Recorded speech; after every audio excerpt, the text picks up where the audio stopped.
Commander Thrak'gul stood on the observation deck of the starship Vengra, his multifaceted eyes fixed unwaveringly on the ancient deep beacon, pulsing faintly against the swirling violet hues of the nebula. The dim glow of the artifact contrasted with the cold, endless canvas of space that stretched beyond, a silent sentinel adrift in the void. The ship's hum thrummed softly beneath his armored feet, a low vibration that seemed oddly insignificant compared to the lingering weight in his chest. 10,000 years, Thrak'gul thought, his mind tracing the faded records from the archives deep within the Thrakari homeworld. The beacon was as old as the earliest days of their star-faring history, a relic from a time when their ancestors first ventured beyond their home planet. The message it broadcast, simple yet ominous, had survived millennia run from Earth. The phrase echoed in his mind as he scanned the data feeds. The beacon was a warning, a desperate transmission from a long-lost civilization, sealed away at the edge of the Sol system, orbiting the blue-green orb now known as Earth. Yet, to Thrak'gul, the warning felt like a riddle, or perhaps a relic of paranoia from a civilization that had vanished without a trace. Around him, the bridge of the Vengra was alive with muted activity. Sensors beeped softly, and the faint hiss of recycled air circulated through the cabin. Gromnak, the mission's chief scientist, was bent over a crystalline console, tentacle fingers flickering across the interface as he examined the beacon's data logs. His eyes, luminescent and wide, reflected a mixture of curiosity and frustration. "Commander," Gromnak murmured, breaking the heavy silence. "The signal is ancient, yes, but it is non-specific. Only the words run from Earth. No coordinates, no additional context. It's as if whoever sent it was too terrified to elaborate." Thrak'gul's mandibles clicked softly, a gesture of impatience. "And yet, despite the warning, we have found no signs of the danger. No hostile fleets. No anomalous energy readings. No fossilized remains of galactic predators. Nothing that would justify such fear." The commander's gaze returned to the beacon's erratic pulse, a stubborn heartbeat in the darkness. "What cannot let old fears dictate our actions? The archives are filled with myths, legends twisted by the passage of time. We must proceed with caution, but not paralysis." The Vengra's sensors swept the surface of Earth, revealing a planet lush with swirling clouds and vast oceans, teeming with complex life. The imagery filled the observation deck with vivid blues and greens, a stark contrast to the cold metal and sterile environment inside the ship. Thrak'gul felt a stirring of both wonder and skepticism. How could a species so vibrant provoke such terror in the ancient senders of the beacon? A subtle vibration rippled through the deck. The ship's AI, a quiet presence that hummed beneath the surface of all operations, began to relay new data.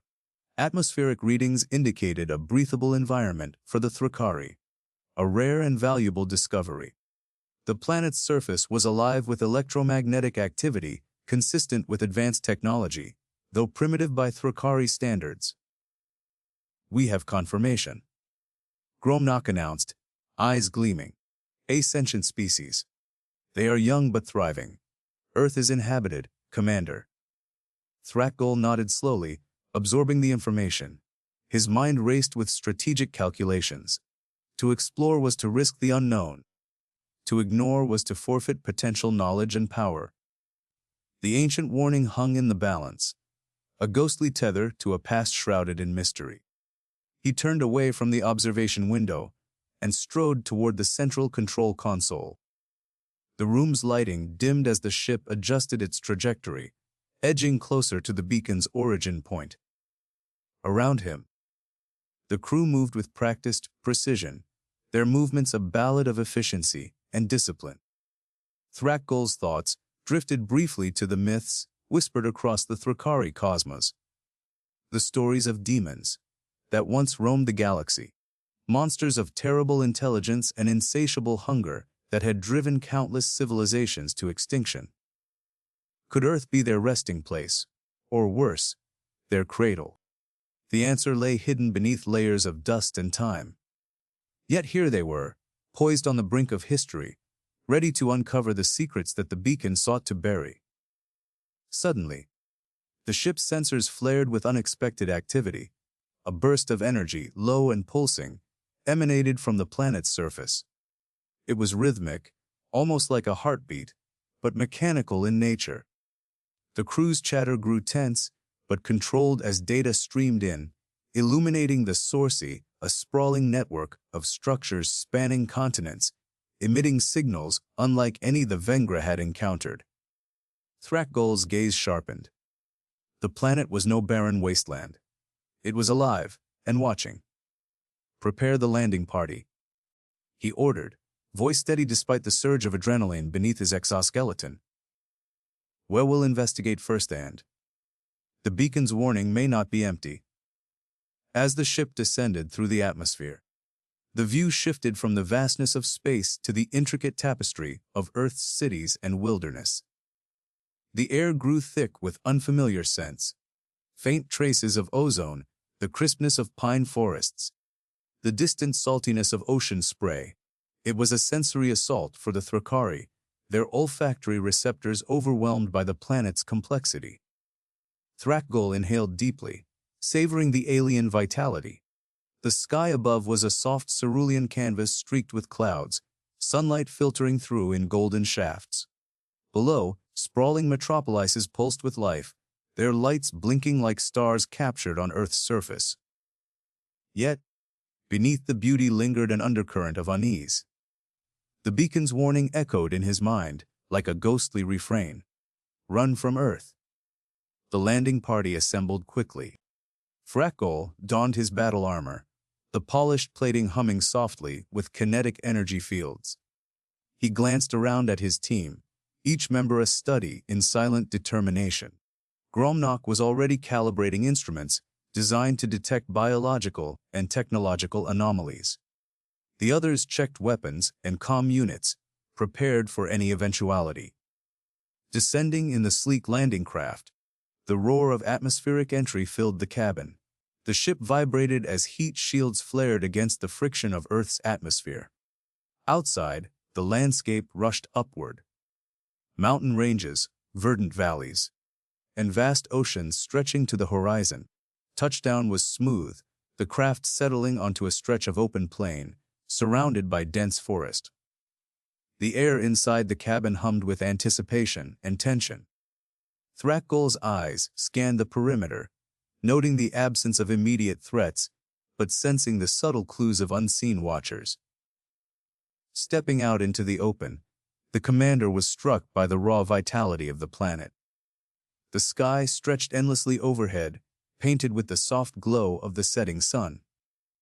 The wind carried whispers of unknown flora, the rustling of leaves mingling with distant calls of creatures hidden in the shadows.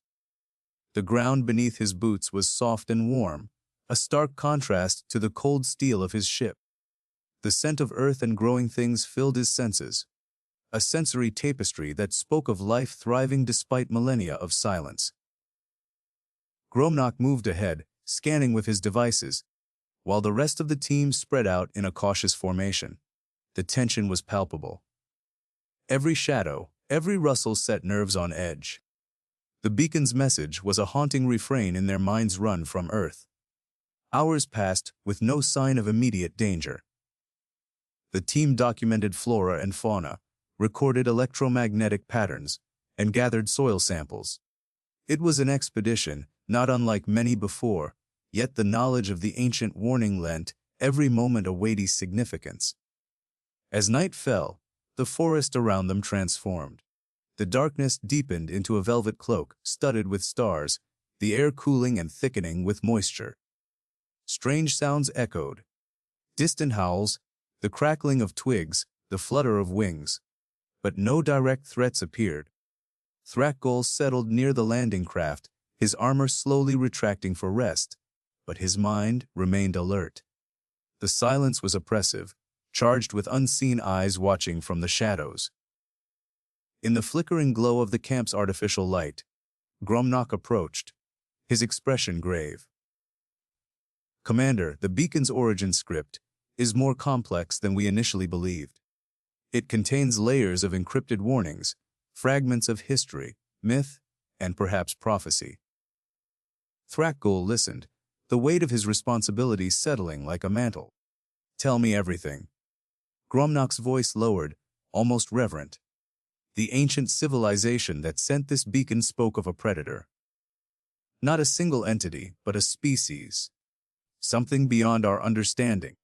They called them demons. These beings were said to consume stars, devour worlds, and corrupt life itself. The words hung in the cold forest air, chilling despite the warmth of their fire. Thrak'gul looked up at the stars, the vastness of space suddenly feeling darker, more menacing. Yet, Gromnok continued, no one has seen these demons in millennia. Some believe they are myth, others that they were destroyed. But the beacon's plea, run from Earth, suggests their return, or perhaps their resting place, lies here, beneath this world's surface. The commander's grip tightened on the edge of his seat. The ancient warning was no mere superstition. It was a testament to a terror that had shaped the galaxy's history. Forgotten, ignored, until now. Thrak'gul stood, resolve hardening like forged steel. The mission had changed. This was no longer exploration. It was a reckoning. The shadows around them seemed to deepen, as though the forest itself were holding its breath, waiting. And somewhere beneath the soil, or hidden in the stars above, the demons, if they truly existed, were stirring once more. For the Thrakari, the choice was clear: heed the warning, or face the fury of a nightmare that had haunted the galaxy for eons. Yet, stubborn pride and the hunger for knowledge gnawed at Thrak'gul's soul. The cold hum of the Thrakari cruiser, Iron Maw, vibrated through the bones of the ship, a mechanical heartbeat resonating in unison with the anxious pulse beating in my chest. The sterile white corridors stretched endlessly ahead, illuminated by harsh artificial light that cast long, sharp shadows, lending an eerie, almost spectral quality to the ship's interior. Time seemed to dilate here, thick and heavy, as if the vacuum of space outside compressed moments into something slow, deliberate, and terrifying. I, Thrak'gul, stood alone on the observation deck, staring through the reinforced transparent viewport into the abyss beyond. Stars punctured the darkness like distant, cold embers. Untouchable, indifferent. Below us, Earth hung in the inky void, a pale blue gem draped in wispy clouds, serene and fragile. A beacon blinked faintly on the planet's surface, an ancient sentinel the size of a mountain, dormant yet incessant. Its signal traversing millennia to reach us. That beacon had warned us, run from Earth. A message so simple, so desperate in its clarity, yet we had ignored it. My thoughts spiraled as I recalled the data Gromnok, our lead scientist, had retrieved from the beacon's archives, fragments of a forgotten past buried beneath layers of time and silence. Legends spoke of the demons that roamed before, creatures of unimaginable power and cruelty that had driven civilizations to ruin. We had dismissed them as myth, relics of primitive fears. But the beacon's warning was a shard of truth, piercing through the veneer of complacency. Suddenly, the tranquil hum fractured with alarms. Sharp, insistent blares echoing through the ship's spine. The Iron Maw shuddered violently. The stars outside seemed to waver, distort. The sensor console flickered erratically as Gromnok's voice crackled through the comms. Strained and urgent. Thrak'gul, we have detected an anomaly. Multiple life forms approaching rapidly. Unidentified. Highly aggressive. I tightened my grip on the railing, the polished metal cold against my fingertips. The sensors painted a terrifying tableau, a squadron of human fighters, sleek and agile, closing in with deadly precision. They moved like predators, their engines roaring through the void, a symphony of mechanical fury. The humans, we had underestimated them, their resolve and resilience hidden beneath a veneer of fragile flesh and mortal limits. The observation deck's viewport suddenly illuminated with the blinding flare of plasma discharges as the engagement erupted. The ship shuddered again, a series of concussive impacts vibrating through the hull. Energy bolts screamed past like lightning, searing the void between the combatants. The smell of ozone and scorched metal invaded the atmosphere filtration systems, a tangible reminder of the battle raging outside. I retreated to the command console, fingers flying over the tactile interface as I issued countermeasures. The Iron Maw's defensive turrets rotated with mechanical precision, unleashing streams of ionized plasma in retaliation. I could feel the ship's core shudder with each blast, the strain on the engines growing as the humans pressed their assault. Their tactics were relentless, unpredictable, each maneuver designed to probe, weaken, and exploit. Gromnock's voice returned, breathless but decisive. "Commander, their physiology is unlike anything we've encountered. Their biochemistry sustains extreme damage, regenerates with alarming speed. Conventional weaponry is ineffective. Our shots barely slow them down." The words settled uneasily in my mind. Unyielding physiology. A living armor forged by evolution's relentless hand. The humans were harder to kill than the legends had prepared us for, their bodies a fortress of resilience. It was the first revelation, a shock that shattered assumptions and forced a grim recalibration of our strategy. As the battle intensified, the ship's internal sensors registered a breach. A hole punctured by a plasma bolt, searing through the bulkhead with a hiss of escaping atmosphere.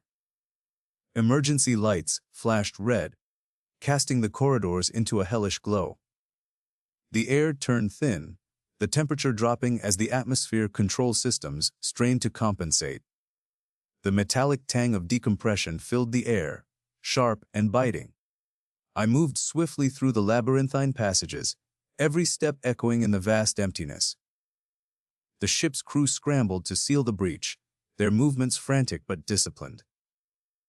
Gromnock trailed close behind, his eyes wide with a mixture of fear and fascination. "This is unprecedented," he muttered. "Their biology is not just resilient, it's adaptive. They heal wounds that would be fatal to us within moments." Ahead, the heavy bulkhead doors hissed as they sealed shut behind us. The corridor beyond was scarred with scorch marks and gouges, testaments to the humans' brutal assault. The air smelled of burnt circuitry and ionized plasma, a sensory assault that underscored the ferocity of the encounter. We reached the bridge, where the tactical displays flickered erratically. The captain's chair sat empty, a stark reminder of the chaos unraveling aboard. I assumed command, steeling myself against the rising tide of dread. The humans were boarding, their elite units dropping through airlocks, their weapons blazing. The first clash of blades echoed down the corridors, a savage symphony of combat. I summoned every ounce of training and instinct, rallying the remaining crew. We fought with desperation, a blur of claws, blades, and plasma fire. The humans moved with brutal efficiency, their strikes calculated, their endurance unmatched. Each time we struck, they seemed to shrug off the damage, their wounds closing almost instantly. It was as if they were creatures born of fire and stone, unyielding, relentless. In the midst of the chaos, a chilling realization settled over me. These were the demons of ancient myth, not specters but flesh and blood, warriors whose legends had survived millennia in whispered warnings and forgotten archives. The beacon's message was not a plea but a prophecy, a desperate attempt to warn others of the nightmare concealed within Earth's pale blue cradle. The bridge erupted in a burst of fire as a plasma grenade detonated near the console, showering sparks and debris. The ship's systems faltered, plunging us into semi-darkness. The scent of burning insulation filled the air, thick and suffocating. I could hear the ragged breathing of wounded crew members, the staccato rhythm of gunfire mingling with the desperate cries of the fallen. Gromnock grabbed my arm, his grip iron, tight despite the chaos. We must retreat, Thrak'gul. This is a losing battle. Their regenerative capabilities nullify our firepower. We're outmatched.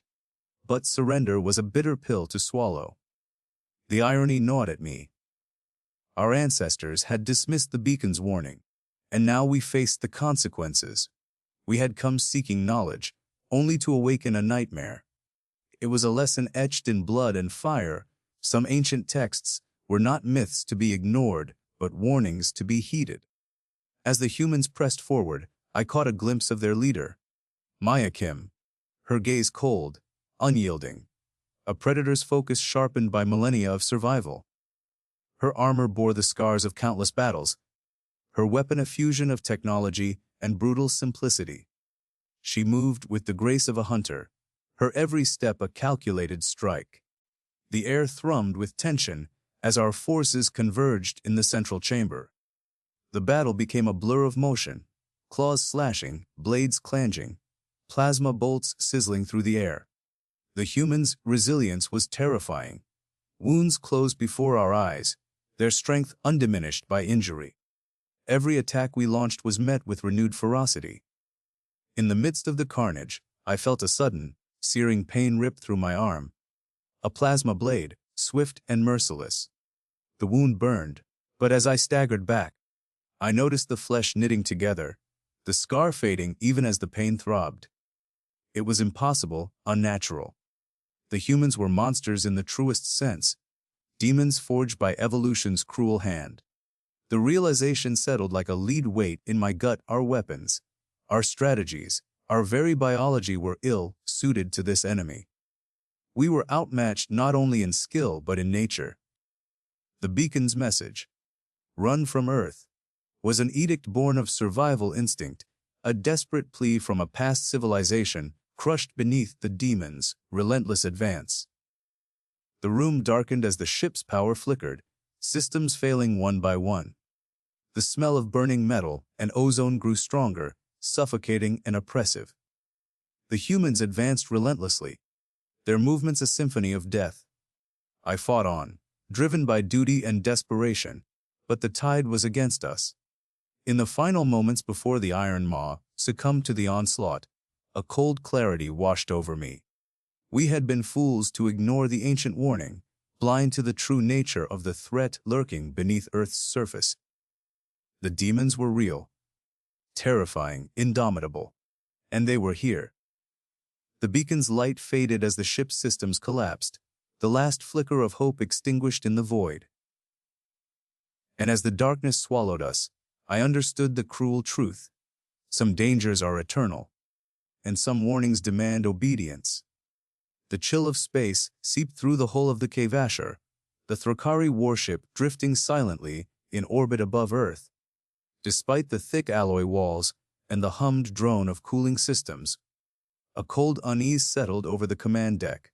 Commander Thrak'gul stood alone by the viewport, his multiple eyes fixed on the blue-green orb below, its swirling clouds masking a surface that once thrummed with chaos, now quiet in the early hours of this new era. The ancient beacon, ignored, dismissed, had warned them.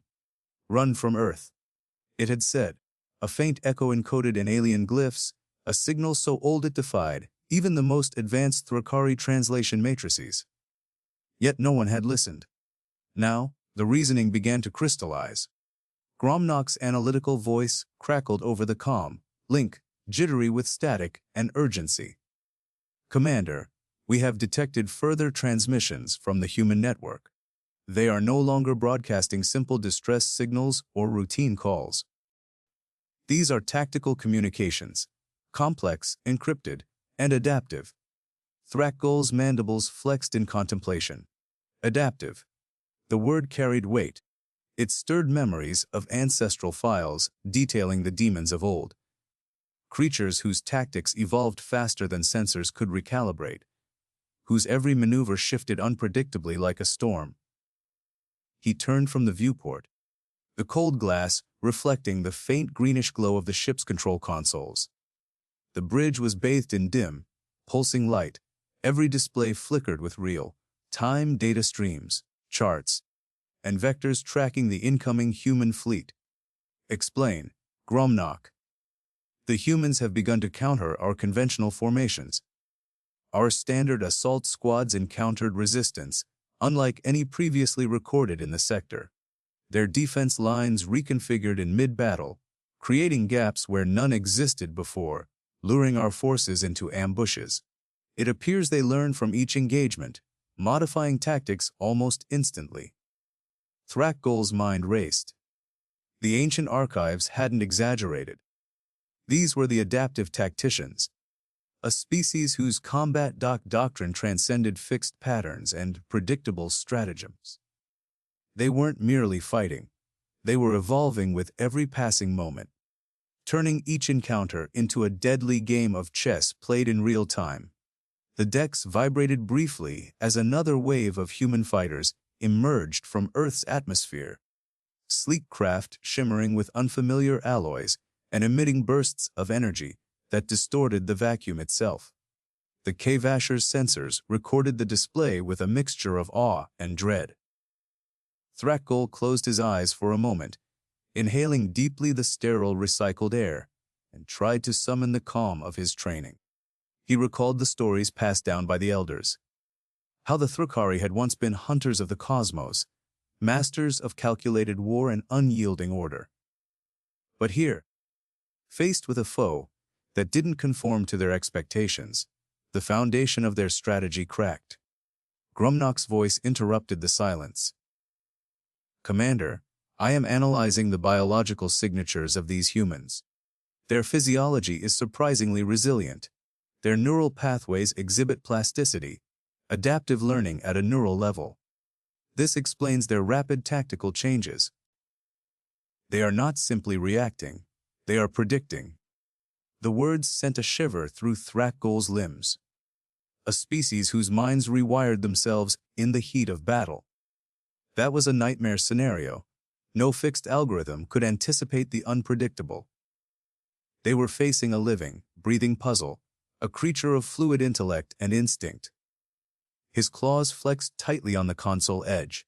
Around him, the bridge crew worked in tense silence, eyes darting between fluctuating data. The soft hum of engines and the distant thrum of Earth's electromagnetic emissions filled the background, an eerie soundtrack to the unfolding revelation. Suddenly the view screen exploded into a flurry of tactical readouts. A squadron of human fighters, their forms sleek and angular, darted forward with unprecedented speed.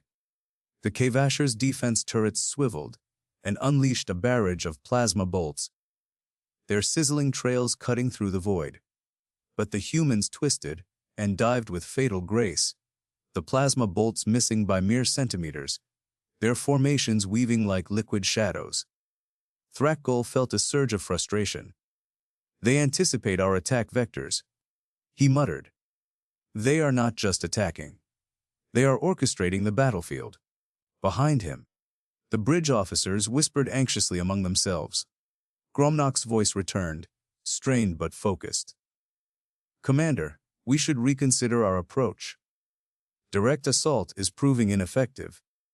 The humans' adaptability is overwhelming our systems. But Thrak'gul shook his head.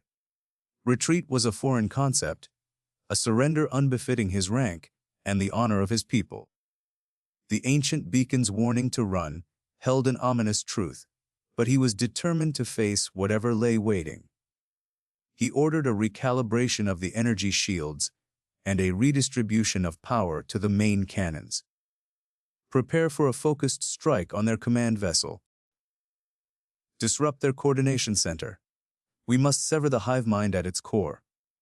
As the Kvasher pivoted into attack position, a sudden jolt reverberated through the ship. Warning alarms blared.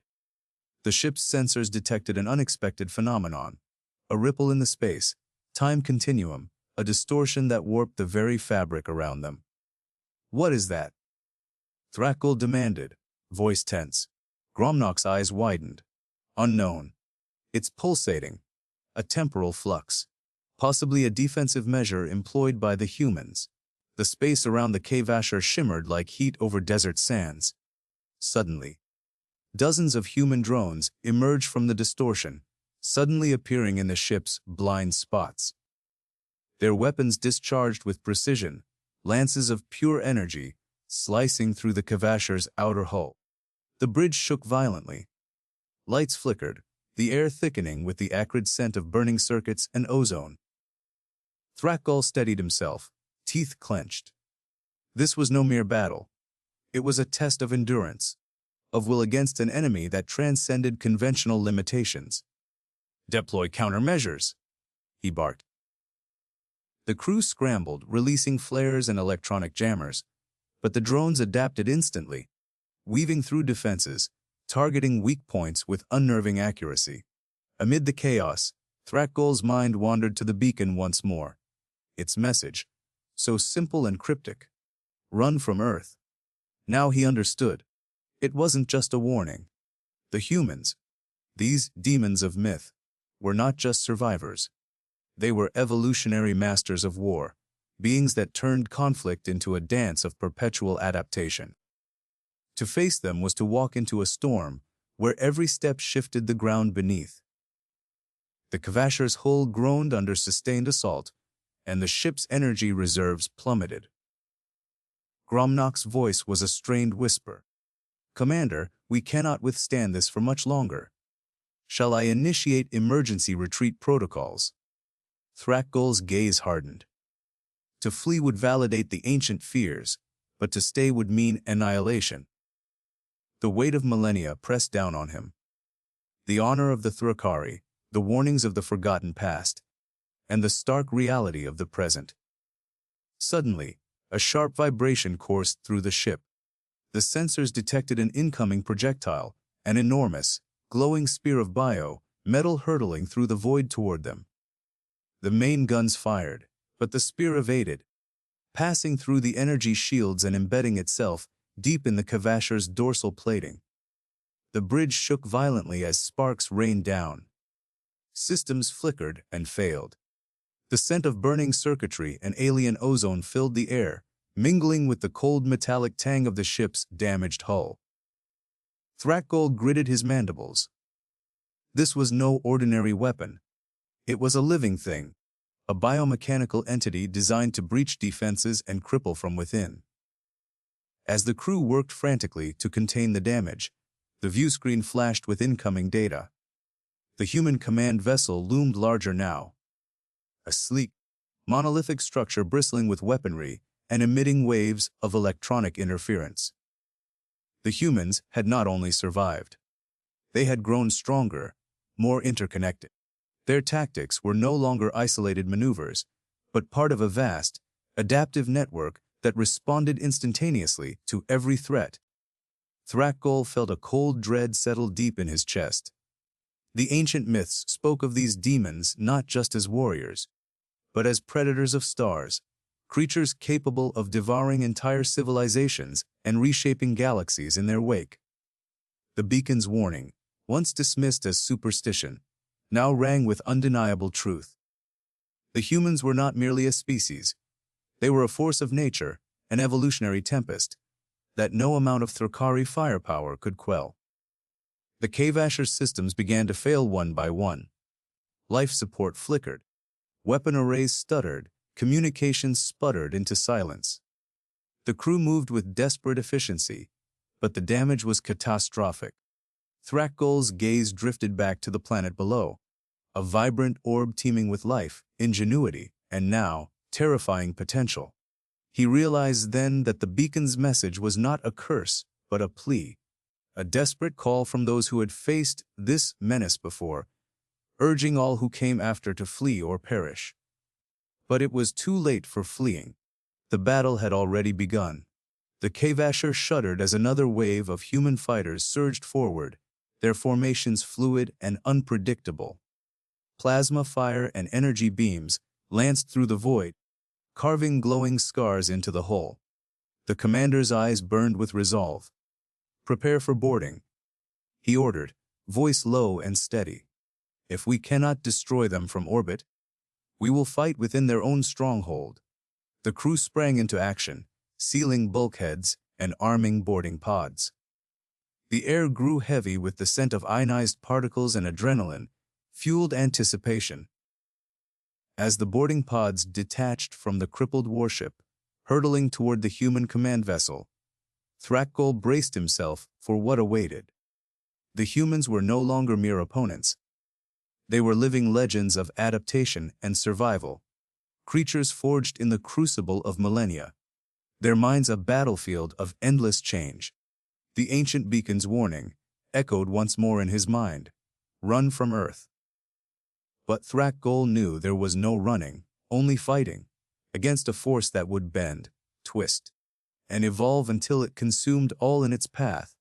And so, with claws clenched and eyes blazing, he stepped into the unknown, his fate entwined with the demons of Earth.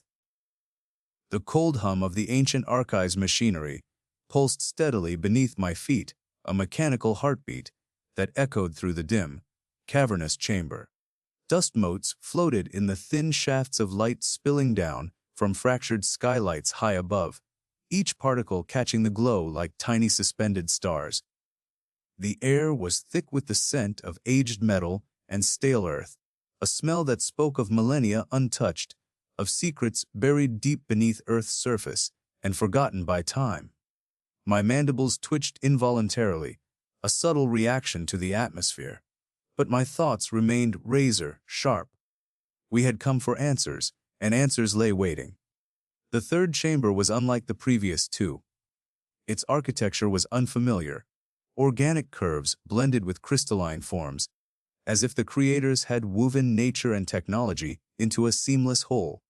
The walls pulsed with bioluminescence, faint blues and greens rippling like waves across the surface. The chamber was silent except for the steady drip of groundwater somewhere deep within the stone.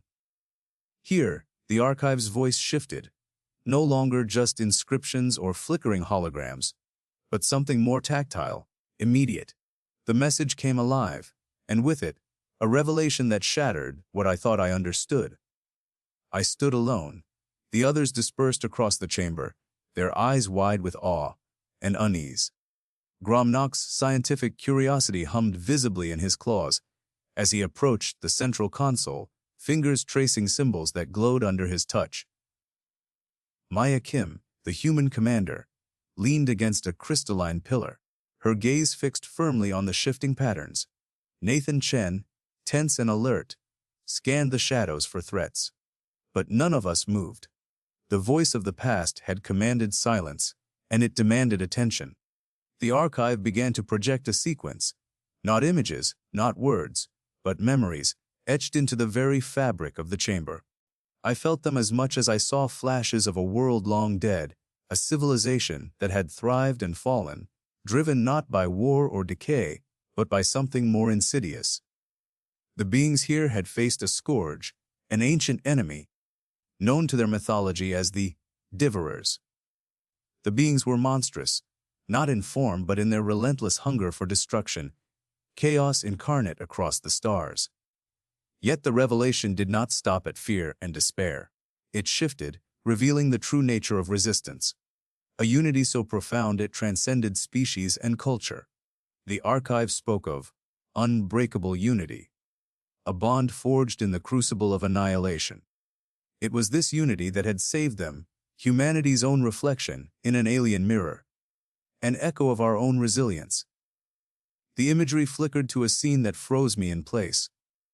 I saw a gathering of disparate species, some humanoid, others grotesquely alien, bound together by chains of light. Their eyes glimmered with shared purpose, faces marked by the scars of survival, yet radiant with hope. They formed a circle, hands and claws entwined, and as their unity deepened, a wave of energy pulsed outward, banishing the devourers into oblivion. I could almost feel the surge of power, the mingling of life forces, the countless wills welded into one.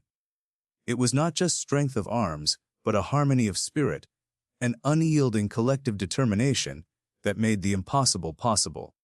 The archive whispered that only by embracing such unity could the past be overcome and the future reclaimed.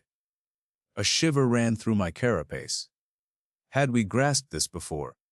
Had the beacon's simple warning, run from Earth, been a plea not just to escape, but to unite. The implications were staggering. We had come as conquerors, as skeptics, dismissing the ancient cries as myth and superstition. Yet now, faced with the truth, I felt the fragile tendrils of fear intertwine with a burgeoning resolve. The chamber's light dimmed, and the final message unfolded, a call to arms, not against each other, but for each other. The archive's voice, worn but unwavering, echoed in my mind. The Devourer's return. Only through unbreakable unity will salvation be found. I glanced at Gromnock. His usually impassive gaze was blurred with understanding. A scientist finally confronted with evidence that defied logic yet grounded itself in undeniable truth. Maya Kim's posture shifted, her jaw tightening. I saw the flicker of recognition in her eyes. This was not just history. It was a warning that pulsed with urgency. Nathan Chen's fingers tightened on his rifle. The metallic clicked sharp in the cavern's quiet. We were no longer merely visitors to Earth's forgotten past. We were inheritors of its fragile hope. The chamber suddenly trembled. The ground beneath us groaned, ancient mechanisms awakening from slumber. I leapt instinctively, claws scraping stone as a rumble shook the walls. Dust cascaded from the ceiling, and somewhere deeper, a low, resonant growl echoed. A sound not of rock or machine, but of something alive, something ancient as the planet itself. I motioned for the others to fall back, but the path was already crumbling. The chamber was collapsing. The passage was narrow, the walls slick with moisture. My heart pounded in my chest as I navigated the twisting corridors, the sounds of the collapsing chamber, behind us growing louder, more frantic. The scent of earth and metal was quickly replaced by the sharp tang of ozone and something else. Something organic, faint but unmistakable. We burst into the outer chamber, gasping and shaken, our breaths visible in the cold air. The ruins sprawled before us, half buried beneath layers of silt and vegetation, remnants of a world that time had tried to bury. Yet the silence was deceptive. From the shadows at the edges of our vision, something moved. A creature emerged, its form shifting between light and darkness, a silhouette both terrifying and mesmerizing. It was neither wholly alien nor familiar. An amalgam of nightmares etched in flesh and shadow. Its eyes glowed with a malevolent intelligence, and its mouth opened to reveal rows of jagged teeth that gleamed like sharpened obsidian. Its breath was a foul mist, carrying the stench of decay and death. The air vibrated with its hunger, a pulse that resonated deep in my bones. I dodged the snapping jaws, each movement precise and practiced. My claws raked across its flank, sparks flying as flesh met carapace. The creature hissed, recoiling but not defeated. It was relentless, a predator born of endless hunger and destruction. I could feel the heat of its rage, the savage intelligence driving its every strike. Behind me, Gromnock unleashed a pulse from his weapon, a beam of concentrated energy that struck the creature's side. It howled in pain but advanced still, driven by the primal force that had ended civilizations. Maya Kim joined the fray, her rifle spitting bursts of light that illuminated the shadowy form. Nathan Chen circled, looking for an opening, a weakness to exploit. We fought not just for survival, but for the truth we had uncovered. As the battle raged, I realized the significance of the unbreakable unity. Alone, none of us could have withstood the Devourer's fury. Together, our combined strength, our shared resolve, formed a shield against oblivion. With a surge of determination, I called out, coordinating our movements. Gromnock's pulses grew more precise, Maya's rifle fire provided cover, Nathan's close, quarter strikes weakened the creature's defenses. We became a single entity. Command, science, tactics, and raw power fused into a symphony of survival. The Devourer faltered. Its movements slowed, its hunger momentarily sated by the pain. I pressed forward, claws slashing, driving the beast back into the darkness from which it had emerged. The chamber trembled again, unstable, threatening to collapse entirely. We withdrew, our unity a beacon against the encroaching void. Outside, the air was clearer, the sky above Earth's surface stretching in endless blue. The ancient archive's wisdom echoed in my mind, a reminder etched in bone and memory. Survival was not just about strength, but about the bonds forged in the darkest hours. As we made our way back to the command ship, the weight of the third revelation settled over me. The ancient warning, "Run from Earth," was more than a message to flee.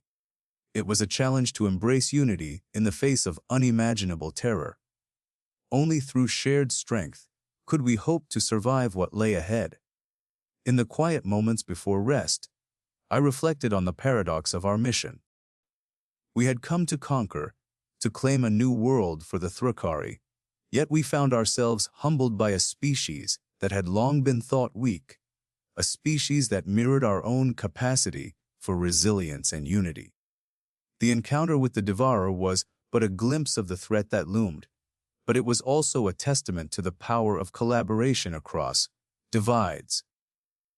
The ancient archive had revealed not just a history of horror, but a legacy of hope. And hope, I realized, was the most potent weapon of all. The beacon had spoken. Now, the choice was ours: to flee, or to stand united against the darkness. The third revelation had changed everything. The air in the cavern grew thick, heavy with an oppressive tension that seemed to seep from the ancient walls themselves. Shadows stretched and writhed as the flickering light from the human soldiers' flashlights danced unevenly across the jagged rock faces. The scent of damp earth mixed with the faint metallic tang of machinery long dormant. Thrak'gul's mandibles twitched involuntarily, a primal unease gnawed at the edges of his disciplined mind. The ancient beacon's message, simple, terrifying, had been dismissed too quickly. Run from Earth. Ahead, the tunnel forked. Gromnak, the scientist, paused, his multifaceted eyes scanning the hieroglyphic warnings etched deep into the striated sandstone. His antenna quivered subtly as he decoded the half-forgotten language, their meaning growing clearer with every second. "We are not alone," he thought, the words echoing in his mind like a death knell. The beacon had not lied. It had begged them to flee. Now, the reason was about to reveal itself. The faint vibrations beneath their feet were the first warning. Low, rhythmic, almost imperceptible at first, the tremors grew steadily in intensity. Thrak'gul's claws dug into the rough stone walls, steadying himself as the ground beneath them seemed to pulse, alive. Suddenly, the cavern erupted in a cacophony of sound. A guttural roar, deep and resonant, reverberated through the tunnels, shaking loose centuries of dust and debris. The walls themselves seemed to shudder in response. Maya Kim's voice crackled through the comms, steady but urgent: "Enemy contact. Repeat, enemy contact. All units, prepare for engagement." Thrak'gul's mandibles clicked sharply. This was no ordinary enemy. This was the demon the beacon had warned about. From the shadows emerged a massive figure, its form impossibly tall and grotesque, limbs twisting in unnatural angles. Its skin was a dull, mottled gray, marred with scars and patches of hardened, chitinous armor. Eyes, too many to count, gleaming with a predatory intelligence, fixed upon them. Its mouth stretched wide, revealing rows of razor-sharp teeth glinting in the dim light. The creature exhaled a hot, fetid breath that carried the stench of decay and fire. It moved with terrifying grace, each step shaking the ground further, a living force of primordial terror. Thrak'gul could feel the weight of its gaze, like a crushing pressure against his psyche. The legends had not done it justice. It was a nightmare made flesh. Gromnak's voice trembled inside Thrak'gul's comlink. The entity. It matches the descriptions from the archives. The demon. The ancient predator that devastated countless worlds.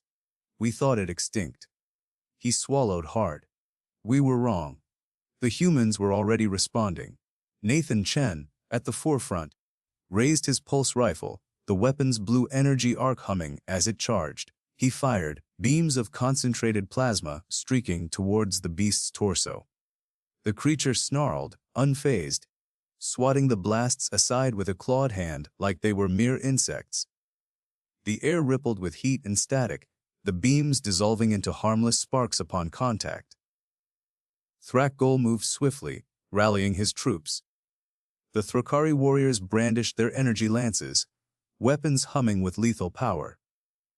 They formed a defensive circle, surrounding the humans, determined to protect their fragile alliance. But the demon was relentless.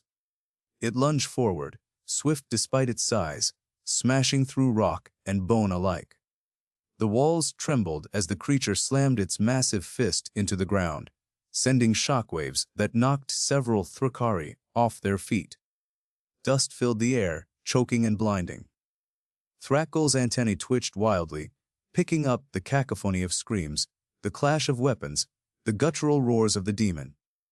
Inside his mind, memories flashed unbidden. Tales passed down through generations of the Thrakari, warnings etched into every archive, every beacon. They had been ignored, dismissed as superstition. Now, the truth was manifesting in the flesh before them. Maya Kim pressed forward, barking orders as she moved with calculated precision. Her boots echoed sharply against the stone floor, footsteps confident despite the chaos. She fired in controlled bursts, aiming not to kill, impossible against such a creature, but to distract and disorient.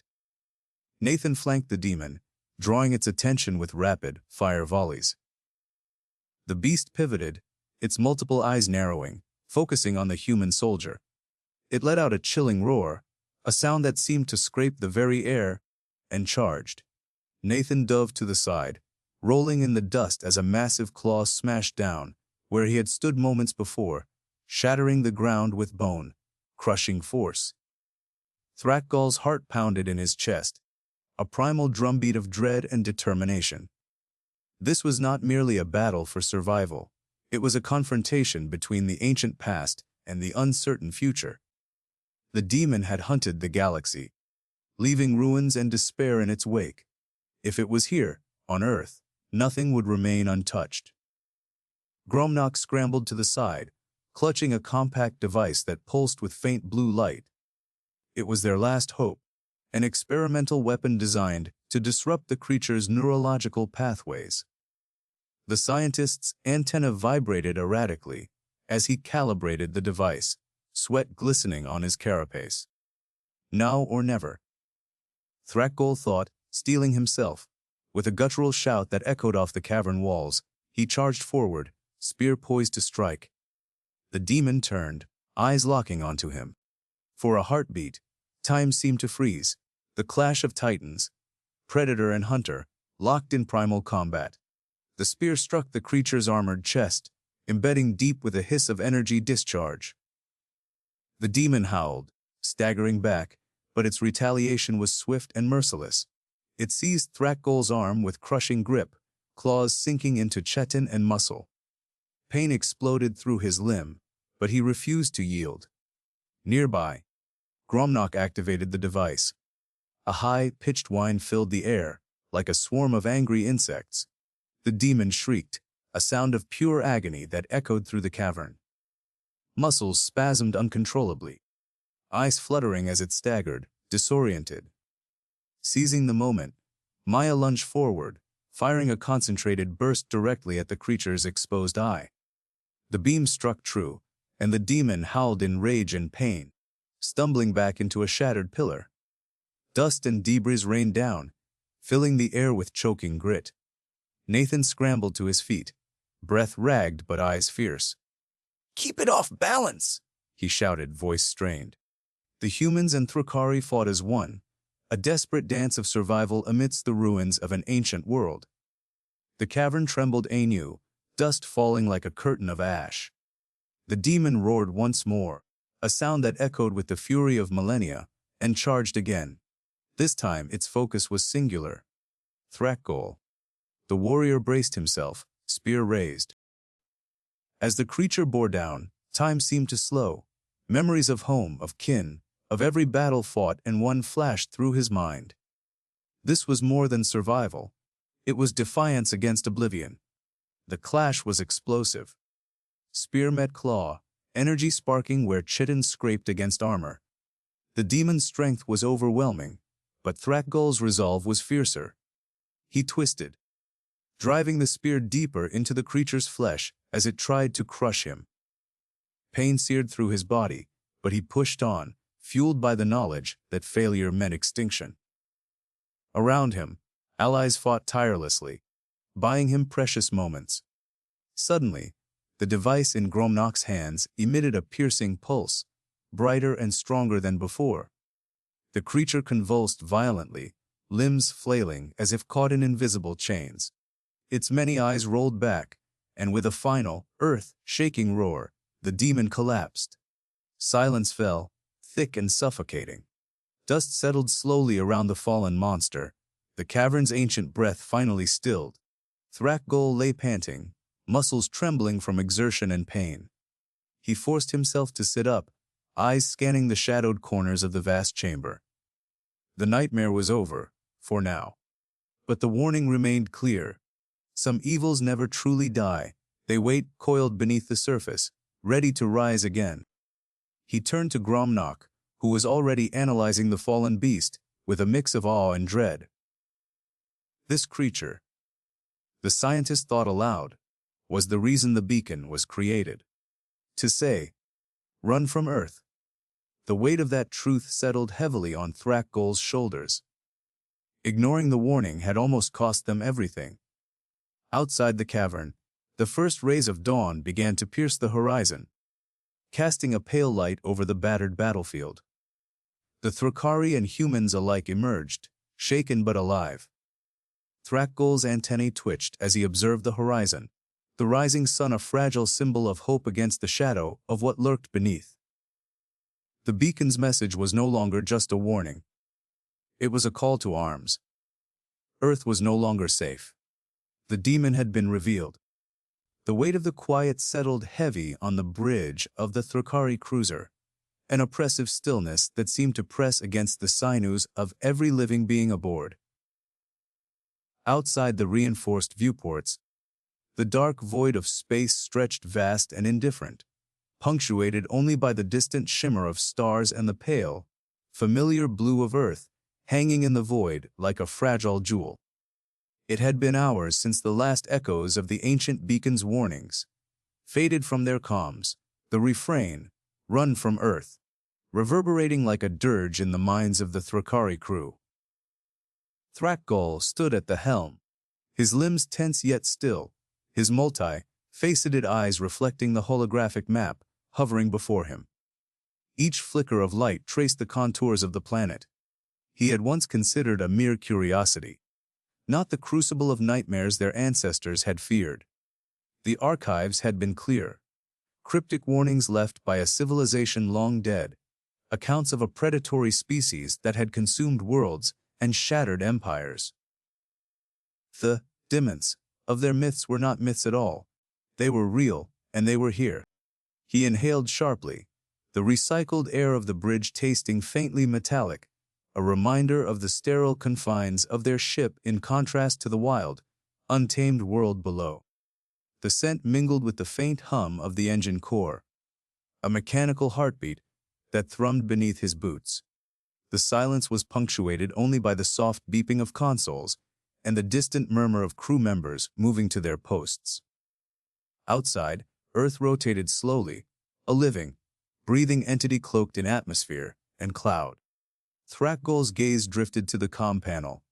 The voices of the human crew, Maya Kim's steady cadence, Nathan Chen's subtle exhalations, had become a strange symphony, unfamiliar yet compelling. They spoke words in their language, words of curiosity and cautious hope. The humans had arrived, unannounced and unbidden, their ships sleek and bright against the darkness, their presence a challenge and an invitation. From the observation deck, Gromnok's low, contemplative voice broke the silence. The scientist's compound eyes reflected a cascade of data streams, his antennae twitching with unease. The beacon was not just a warning, he murmured, voice thick with revelation.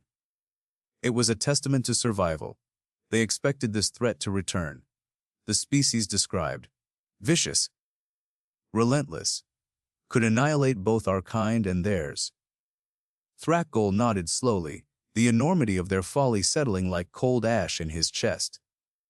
They had dismissed the beacon's message as superstition, a relic of forgotten paranoia. They had ignored the ancient calls to flee, to cast Earth aside as a cursed world. And now, standing on the precipice of what could be annihilation or alliance, the truth was undeniable. He turned toward the viewport again, watching the planet's surface pulse with life from this orbital height. The dense forests, sprawling cities, and winding rivers shimmered faintly beneath the atmosphere's bluish veil. It was beautiful, a tapestry of resilience and complexity. Yet beneath that beauty lurked a shadow that had haunted the galaxy for millennia. The engines thrummed louder as a new signal lit up the bridge's displays. Maya Kim's voice crackled over the intercom, steady and resolute. Thrak'gul, this is Commander Kim of the United Earth Fleet. We seek peaceful contact. We have knowledge to share, knowledge about the darkness you fear. Let us speak before the shadows consume us all. Thrak'gul's fingers tightened on the console, the thrumming pulse of the ship resonating with the sudden surge of hope and dread entwined in the words. Peaceful contact had been the dream they once thought naive, but the beacon's warning had shattered their illusions. Perhaps, within this new chapter, a chance for survival existed. He gestured sharply, and the communications officer connected the call. The holographic image of Maya projected before them, a woman of calm determination, her eyes steady and unwavering, framed by the soft glow of Earth's orbit behind her. The subtle sheen of her uniform, the quiet confidence in her posture, spoke volumes of the humanity that had both frightened and fascinated the Thrakari. As they exchanged messages, the tension in the room seemed to dissolve, replaced by a tentative bridge of understanding. The humans did not flee. They stood firm, ready to confront the darkness with knowledge forged in blood and fire. Maya's words painted a vivid picture of the demons, how humanity had faced them before, had survived, and had prepared for their return. The beacon was not just a warning but a call to arms. In that moment, the weight of history balanced precariously between extinction and alliance. Thrak'gul felt the pulse of his race's survival instinct sharpen, tempered by the strange, unfamiliar hope that perhaps these humans, these stubborn, unyielding creatures, held the key to their shared fate. Hours blurred into a continuum of data exchange, strategy, and cautious diplomacy. The ship's internal lights dimmed as crew members cycled through shifts, their movements slower now, fatigue etched into their features. Yet the atmosphere was alive with a new energy, purpose forged from fear and hope intertwined. Gromnak approached, his antenna twitching with renewed vigor. The beacon's archives contained coordinates to hidden caches of ancient technology scattered across the system. If we combine our resources, we might stand a chance. We can fortify our defenses, prepare for their inevitable arrival. Thrak'gul nodded, eyes narrowing with resolve. Prepare the fleet. This is no longer a distant myth. It is our reality. Below, Earth's surface shifted beneath swirling clouds. The distant hum of human cities faint even from orbit. The planet was alive, vibrant, defiant. In the days that followed, the Thrakari and human crews worked together, their shared desperation forging bonds stronger than any ancient grudge. The sterile corridors of the Thrakari cruiser echoed with unfamiliar sounds. Laughter, cautious camaraderie. The blending of disparate cultures united by the specter of annihilation. Thrak'gul found himself walking the observation deck late into the artificial night cycles, eyes tracing the curvature of Earth. The stars beyond shimmered coldly, witnesses to the fragile alliance cradling the fate of two species. He wondered about the demons hidden beyond the veil, their hunger eternal, their shadows creeping ever closer. Yet, Amidst the dark, a fragile light glimmered. A new chapter written not in fear, but in defiance. The beacon's warning had not been a curse, but a call. A call to recognize the past's horrors, to unite against extinction, to run no longer but stand firm. Thrak'gul's thoughts swirled with the memory of the ancient archives, the chilling tales of worlds devoured and civilizations erased. But now, instead of dread, those memories fueled a fierce determination. The Thrakari would not flee, and with humanity by their side, perhaps the demons would find no prey this time.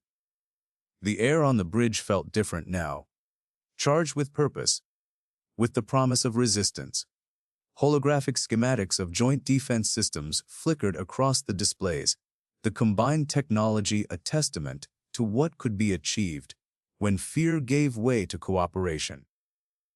Thrak'gul's gaze settled on the distant Earth once more, its surface alive with possibility. The scent of the ship's recycled air was faint, but no longer oppressive. Now it carried with it the essence of hope, mingled with the subtle undertone of resolve. In the silence that followed, the quiet was no longer a weight but a canvas. A canvas for a new story, one written in unity, courage, and the unyielding will to survive. As the stars wheeled overhead, and the demons stirred in the dark, the Thrakari and humans stood ready, not to run, but to fight.